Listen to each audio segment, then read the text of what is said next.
We've all seen the viral trend. A mother holding her daughter's hand with a caption, hoping her child shows him what crazy really is.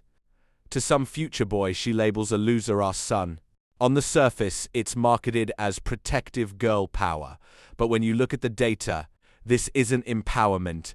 It's the early stage of a default villain narrative that hurts both boys and girls. The first issue is the bidirectional double standard. Research shows that from an early age we are conditioned to see males as the default bad guys in media and literature. While boys' clothing often features fierce predators, girls' clothing features their prey. When we tell a daughter that a boy is a loser because of his father, we are teaching her to judge a human being based on a legacy he didn't choose. We are stripping that boy of his individuality before he even speaks, treating him as a villain by default. The second part is more dangerous. By telling a daughter to show him what crazy really is, we are essentially giving her a social license for aggression. Studies on relational aggression show that while boys are often punished for physical outbursts, verbal and psychological aggression from girls is frequently normalized or even encouraged as standing your ground. We aren't teaching conflict resolution.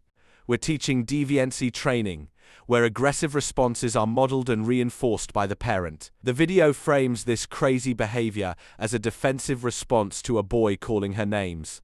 However, data on intimate partner violence (IPV) shows a complicated picture.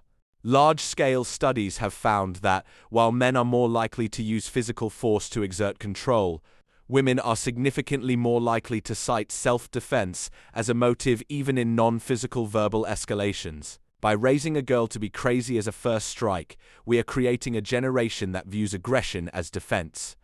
This leads to higher rates of bidirectional violence in relationships later in life. The paradox is this: we demand a world where men are more nurturing and less aggressive. Yet we post content that prejudges them as villains and celebrates toxicity in women as a flex. If we want to break the cycle of the invisible victim or the male babysitter paradox, we have to stop raising children to see the opposite gender as an enemy to be conquered. Empowerment doesn't need a villain. It needs emotional intelligence.